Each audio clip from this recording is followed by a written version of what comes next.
it is anything but the traditional kind of perception of retired. I'm probably as busy or busier now than I've been I can remember. And people say, well, what are you doing?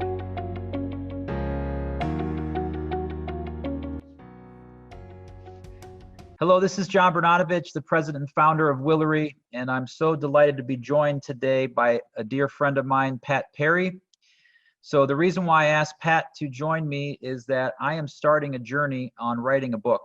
I've had it in my mind for far too long, and frankly, the world's events in the last few months have really reshifted my focus on getting something that I should have done. And I can't say I have an abundance of time because life has been very unique, but I have made the commitment to complete the book, and I have started it. And one of the first people that I thought could provide some really valuable input to me on that is Pat Perry. And I look to do a number of these discussions with relevant business friends, colleagues, and those that have either authored books or I think have really unique perspective on business and life. And Pat is all of those things. In addition to that, he has authored 2 books himself, one called Reshape, Redefine, Reimagine, and the other one called Business Lessons. And probably so creatively, for many of you may know Pat as the former or recently retired, or whatever term we want to use, president of ERC, and the inventor of North Coast 99 and many great impacts to the HR community. But he recently started a podcast called Success Wave, singular, so SUCCESS Wave, WAVE, which you can find on his website, perrybiz.com, PERRYBIZ.com, or also on iTunes and every other means soon to be later on how you find a podcast. So Pat, welcome. Did I miss anything? I could probably spend another 20 more minutes talking about all the things you've accomplished in your life. No, that's very gracious of you. I appreciate the intro, John, and great to be with you. Yeah, thank you. So how are you adjusting to it? Seems like maybe you're maybe just as busy as you were when you were running ERC now that you're I'll use the air quotes retired. Yeah, it's really interesting. It's just a different phase of life. That the term retired, I guess, is very traditional, but I would say that the people that I know that have kind of left work, like I did back at the end of 2018, it is anything but the traditional kind of perception of retired. I'm probably as busy or busier now than I've been I can remember. And people say, well, what are you doing? And it's really amazing how fast the days go, how quickly they get filled up. But it has a lot to do still with a lot I'm doing with the podcast. I'm still writing. I'm a columnist for the News Herald. I'm a columnist for Cleveland Magazine for a community leader. Been doing interviews, caregiver for my 94-year-old mom, and doing a lot of family things. But really, very active still in the community. My wife's very active in the region, and we've done a couple things together. So every day seems to be full and good. So thank you. Awesome. So was that transition into creating a podcast and obviously doing the things you do, was that intentional when you left ERC? Did you know you wanted to continue doing something in the community, or like when my dad retired, he tried a consulting gig for 6 months and was like, this is total, I won't say what he said, and was like, right, I want to golf and not work at all. So and I would actually echo your dad's comments. So I don't feel like I've worked for a minute since the end of my work with ERC. What I've been doing is channeling my energies into things that I wanted to do and have those freedoms to do. The books, one was before I retired, one was, actually both were published before I retired. And the podcast, it has been something I've been working on for several months. All are just, if you will, just avenues for me to continue the work I was doing actually throughout my entire work career, and that was trying to identify ways to positively impact people's success personally, professionally, and of course, my passion around the workplace. So where I'm spending my time is my choice, but I've been asked to be on boards. I've turned that down. I've been asked to do consulting. I've turned every one of those gigs down. And I'm just not interested. If I wanted to keep doing that, I guess I would have never left ERC. And, but it was also time for me, but also for the organization and for the folks there to have an opportunity to move in a new and expanded direction. Neat. Yeah. Well, tons of respect. And I know ERC is not the same, but seems to be doing fairly well. So I'm sure that's it's a unique legacy for you to see their success. And this is a unique time. Obviously, all of us are, as business owners or business people or just human beings, navigating through these unique moments which COVID has in front of us. So absolutely. So Pat, my hope today is to cover 3 topics, and really in my mind I've shifted, or at least focused my book in the draft of that in these 3 areas. So what I thought business success was before owning a company, and then now that I'm in it for 20 some years, if not longer. And then also kind of what I thought failing was in a business, which I was terribly afraid of. And now I realize it's okay that you fail, because you learn probably more by losing and failing than you do by winning or success. So we'll talk about those 2 things, and then, or that one thing, and kind of success and failure. And then, as you said, you've got a really unique viewpoint on work and the workplace. And so really what I'm driving to that is the virtualized concept of working from home, the impact of that. I know you and I've had many conversations, not on this podcast, talking about that topic. And then last but not least, one I know we're very, very passionate about, the HR's impact on a business. Do you do it? Do you get it? Or do you not? And do you not get it? So maybe if you don't mind, if we could start with the positives of why you think companies are successful, and how do they go about succeeding? Yeah, and they're great questions. And actually, it would be interesting to ask those questions to CEOs, because I think sometimes you almost get a knee-jerk reaction of what the traditional definition of success is of company success. But if you take a company of 100 people and you ask those 100 people to define their company's success, you might get 100 different answers. Everybody views success differently. And I always encouraged clients of ours, peers like yourself, people who are running organizations, leadership groups, it's vital that people define that first. What does success mean for your organization? I think a lot of organizations don't take the time to really define it. Is it growth? Is it profitability? Is it making a community impact? What does it happen to be? And because unless you define it, you can't measure it. And too often we have this stereotypical view of corporate success and say, well, growth and profitability, right? And shareholder return, right? And I would venture to say the person at the reception desk, the person who sweeps the floor, the person in middle management, the line worker, they may not echo that same definition. And so I always encouraged leaders to at least explore that. And then once they defined it, to share their definition of corporate success with their employees. I would tell you that once that's kind of defined, we all know, I think, that great companies usually have a great product and service.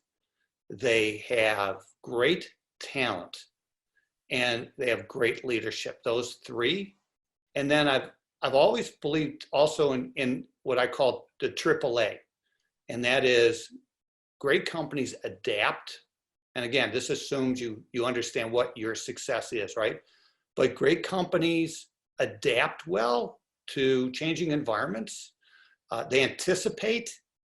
And I know that this particular scenario we're in today, would be very difficult to anticipate, even though Bill Gates was warning us about this in 2015.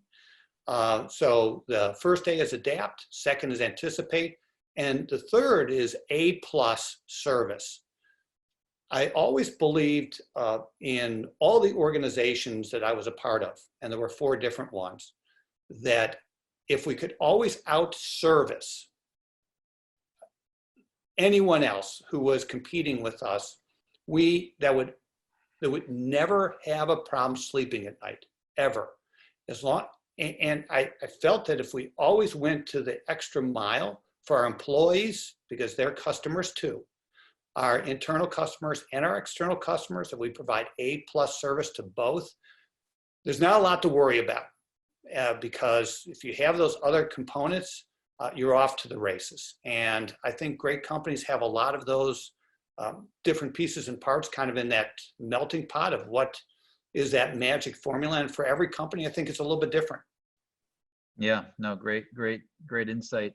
So on the contrary of that, is the simple answer is that you fail when you don't do those things, or are there specific examples or experiences that maybe you've had or experienced or seen companies that just did something that felt like, ooh, you're doing that and that's not going to work out? Yeah, and John, I think right on, which is success is just the kind of mirror image. It's on the other side of success, which is, a lot of organizations don't even define what failure looks like. For some, failure might be, gosh, we lost money on that account, or we lost that account. Others might say, wow, that was a great learning experience. We actually succeeded because we tried something new. So somebody's definition of failure in one organization might be actually the definition of success, because we want to encourage risk and entrepreneurship. The other organization might be very traditional or stereotypical, right? So I think just like kind of defining success, I would also take time.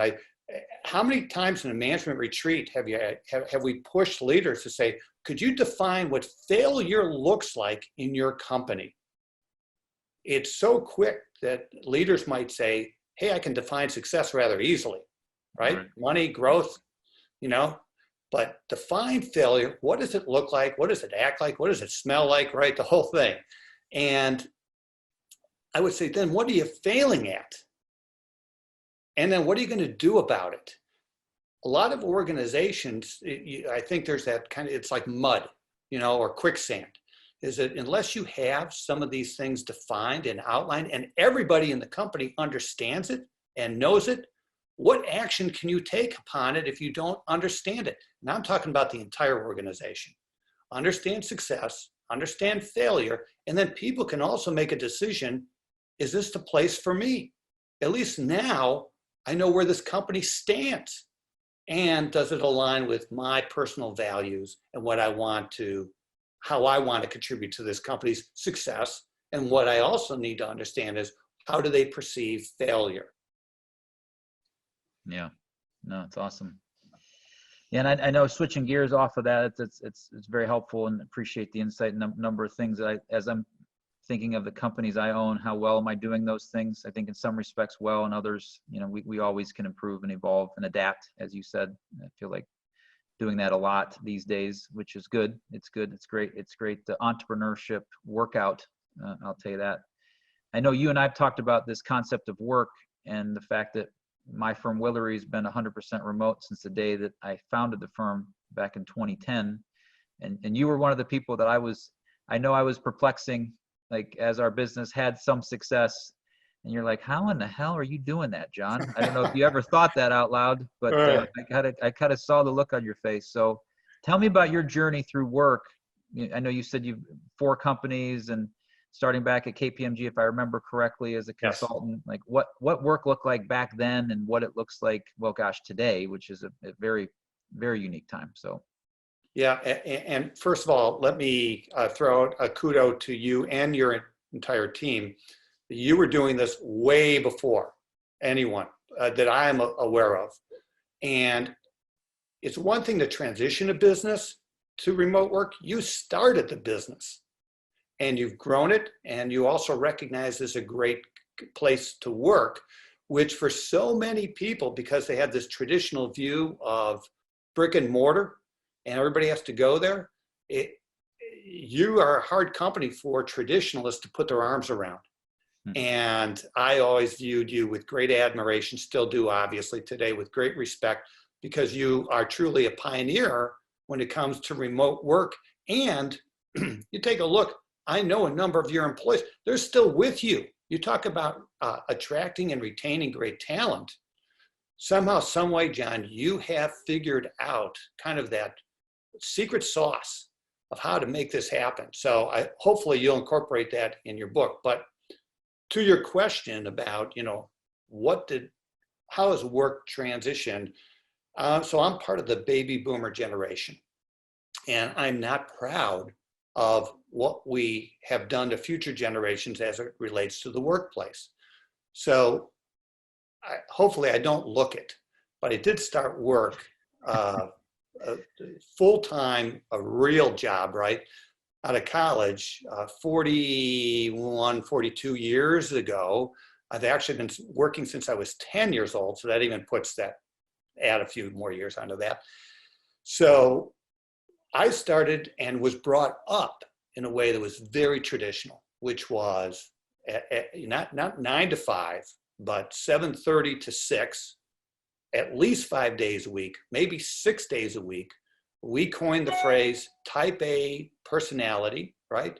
And long hours, unquestioned loyalty to the company, regardless of ethics, regardless of how they treated employees. You were supposed to just go to work, keep your mouth quiet, be quiet, and do exactly what you're told, work your butt off, even if it killed you. And because you were showcasing that you were a company person. Well, fast forward 40 years, and thank goodness the workplace has transitioned. And I credit not only people like yourself, but of course the upcoming generations who many baby boomers perhaps have criticized. And you don't hear it so much anymore, but certainly as millennials started coming in the workplace, boy, it really gave traditional baby boomers a fit. I will share with you that I love the upcoming generations, how they view work, how they view the workplace, how they view getting work done, how they view performance. They look for purpose. They look for a company that's committed to civic responsibility. They want to see an impact of what they do. They want to believe in their organization. They want flexibility. They also have prioritized family and relationships. And it no longer takes that back seat to work. As a matter of fact, when I was at ERC, we became well known, and we started this back in 1998. Again, like you, before it was fashionable, we went with what we called a family first concept. We actually put our employees and their families ahead of our financial gains, which sounds insane. But I believe that if we brought in great talent, took care of them first and their families, that profitability, growth, expansion, new services, and all that would take care of itself. It was more of a byproduct than it was the priority. So, and you have to take a look at technology, of course, the tremendous impact. And I'm just hoping that I stay alive for a long time, because I'm very excited about to see what technology does in terms of impacting how we work, how we interact in the future, even, of course, post-virus outbreak, which is going to be down the road. But I think the workplace, irrespective of the virus, I think the workplace was already on track to be changed forever. And people rethinking where they go to work, how they interact, when they interact, and how that aligns with their personal and family and relationship priorities. Yeah, well said. No, I appreciate that. And For me personally, it was one of those things where I had the experience, a bit of flavor of it when I worked in corporate America. Traditionally, it was, as you said, come to the office, be there, start. I had a sales job, and I was expected to start my day in the office, go out and sell, and then end my day in the office. After a while, this seems really counterproductive. Why are we? You're paying me mileage, and well, we actually don't get paid mileage to and from work. It was just a waste of time, in my opinion. And then we evolved to where, okay, you can work from home a few days. And I was like, oh, wow, this is really cool. Like, I like this, and I'm becoming more productive. And then that's where it came from. And then it allowed me then to have, as I said, the best of both worlds. The fact once my son was born and daughter was born, I was like, the more I went to the office, the less time I was with them. Now I'm home, and it is a tease at times to see them in the backyard playing a football game, and I'm here working, but I can still see them, right? I'm here, and I think they now look at a dad working as a dad that works at home. That's how they see work. So I've kind of redefined it in their mind. And if you think about it,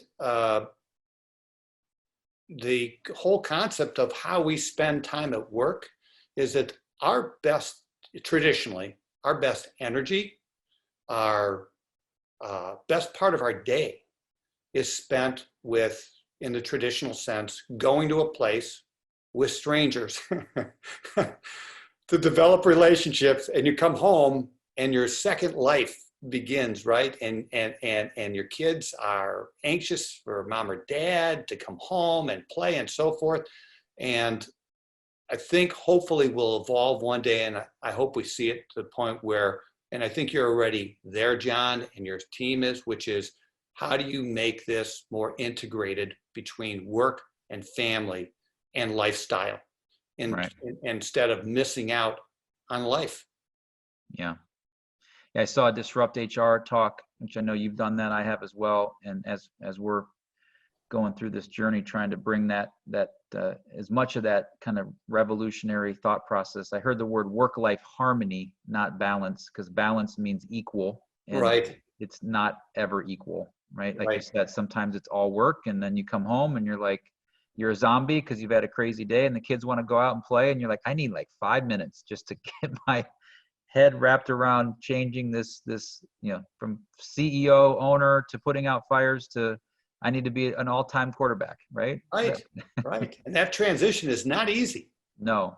And as I say, I just have 15 stairs on my flight up. So it's about 16 seconds for me to get to and from work. And that's not enough time, frankly, to transition. So usually that entry in and out of work is a little bit of an adjustment. Right. So, yeah. You mentioned something, Pat, that I think is a great segue into our last topic, as you mentioned what you did at ERC and that strategic decision of putting family first, your employees and family first. And then the secondary outcome of that is then profitability, growth, success, right? As others might traditionally see that. I'm just curious as to how did you make that choice? What struggles did you have throughout that journey? Did you lose money? Did you not? Or to whatever you can disclose in that regard. And then ultimately what the outcome was. So that's kind of pretty well loaded question. So just curious of that journey. Yeah. The opportunity at ERC actually came about because the organization that I had been a part of before ERC, we had just sold the company to we had taken the company in 7 years from 4 million to about 37 million. And it was a magnificent experience. We sold the company to a company called Spherion. We were a recruiting and outplacement organization by the name of AIM Executive.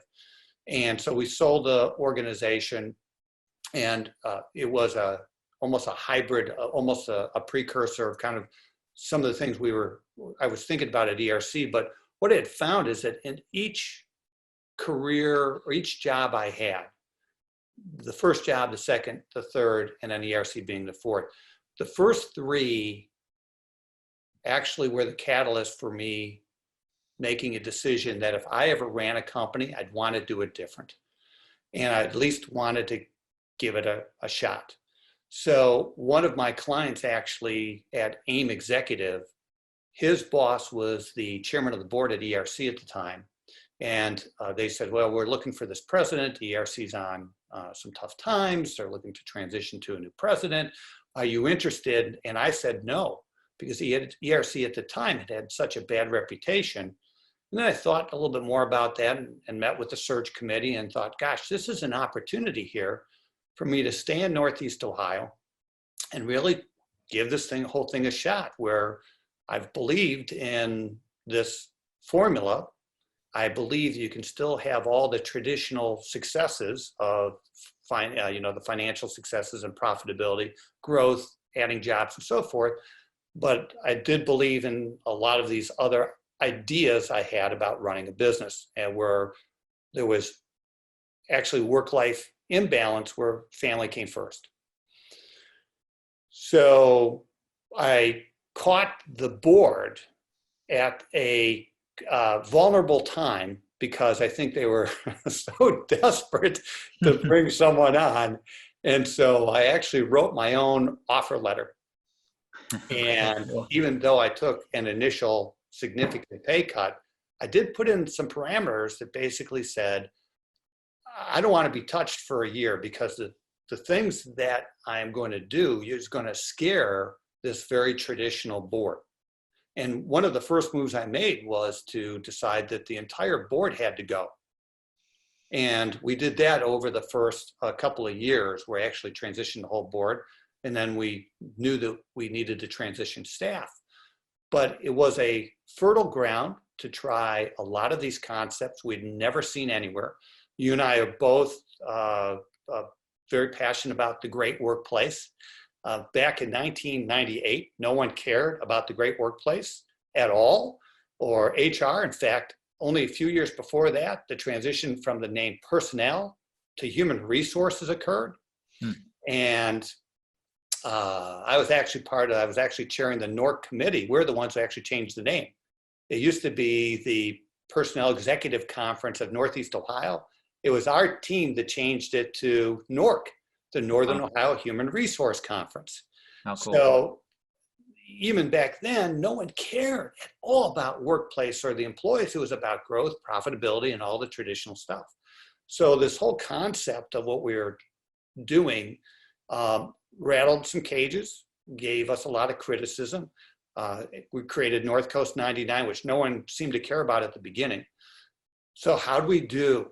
Because the only way you are able to continue the experiment from a board perspective is I needed to deliver the goods on the financial side. We needed to show that we were reconstructing the company and becoming a success. And our financials, we went from having a negative net worth. So if anyone who's out there understands what that means, it means it's not good news for a company. When you have a negative net worth, it means they should have paid me to take the company over. And I wish I would have done that. The bottom line is that we turned around the company. When I left the organization, we were completely debt-free. We had been debt-free for, I'd been there for 21 years, 20 as president. We were debt-free for 19 and a half years of my tenure there. We expanded, we created all kinds of jobs. We created economic development. Our financials, as many board members told me over the years, were actually the envy of some of our board members who said, I wish we had your balance sheet. We were cash rich. We paid our employees, very well. We took care of people. We had a great benefits package. The bottom line is we were from all traditional, from the traditional viewpoint, we hit every measure and then some of the traditional view of a successful company. I will tell you, in my 20 years as president, we never rewarded a manager in our organization for financial results. We only gave them bonuses and moved them along or promoted them as to how they attract and retained great talent. And we took care of our people very well based on that. So if you talk to any of the current leaders there who are with me, they will tell you they were never rewarded based on traditional concepts. So it did work, and the experiment proved out, which is you can have it all We wanted our employees to have it all. And the only way you can continue to have that kind of having it all is you better have the financial results. You better be able to grow the organization. We just took a different path to be able to do that. And yeah, that's profound, because obviously they made a major decision to hire you, and potentially a big risk, because Right. you wrote your own offer letter. I'm sure there was some selfish points in that negotiation to protect yourself, because you knew you were going to do something drastic. And then, oh, by the way, I'm going to get rid of all of you that are going to hire me. Right. Did you tell them that? Was that part of it? And the consultant in me delivered that in the most diplomatic fashion. I'm sure they did. I'm sure you did. But I met with the board members at my office one-on-one as if you will, their terms were coming up, and we just in essence didn't renew their terms. Yeah. And then we brought on a very diverse group of people onto the board in so many different ways. And really, not that the people that I inherited as a board were bad business people by any stretch, but we needed a change. And so I surrounded myself with individuals in the community I knew who are highly successful running businesses, people I trusted to give me their honest feedback. And I treated them as a board of advisors versus a traditional board of trustees, which made all the difference in the world. Yeah. Well, my last question, Pat, as a continuation of that, and maybe just selfishly, as you mentioned, that A+ service. I've spent my career 20+ years serving the HR community primarily, and I'm passionate to try to give them as much as I possibly can, and do the best I can to provide content and insight. And I just recently got an email out of the blue from a longtime customer from years ago asking me a question. Hey, what do you think about this? And it touched my heart that she remembered, and happy to provide my 2 cents, and was blessed that she did that. I'm just curious if you had, and I know you have have had an influence on a lot of people, but if there was a young person or someone saying, I'm going to restart my career in HR, what would be the advice you would give them beyond what we've already talked about today? Is there anything in particular that you'd say, if I could touch a little sprinkle of Pat Perry wisdom on you from an HR perspective, it would be this? Yeah, I would do two things. It's a great question, John. If I could tell my younger self that same, that approach it the same way, I would say the following. One, that individual should understand what they want first. They need to define personal success in their lives and also in their career. What are they looking for, and what kind of company are they interested in aligning with? The old response of why are you getting into HR is because I like people is probably not very strategic. I would say I'm glad that you like people, because you are on a planet filled with them. That's an important component there, and you are going into HR. It's so funny though. I remember doing just a quick digression.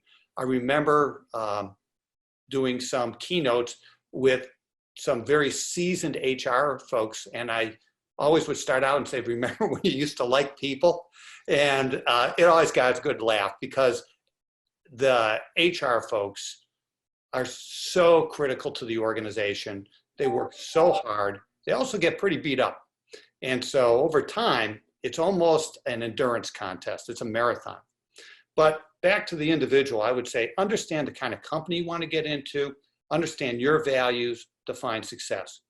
And then if I was interviewing today, or if I was in a company today, I would find out what the answer to the following question is, which I don't think gets answered too often in most companies. And that is the company, how committed is the company to only attracting and retaining great talent?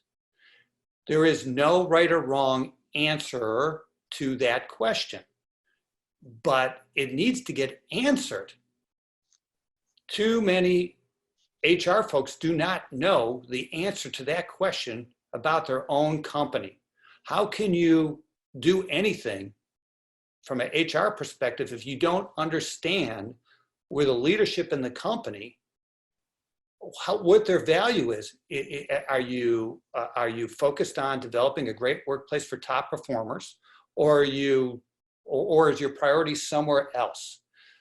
It's fine. The answer's fine, but get an answer, because once you understand the answer, once you get an answer, now you know from an HR perspective where you stand. Does that align with what you want to accomplish in that organization, or is that an organization you want to be in? I had plenty of clients over time, and I spent 40 years in HR.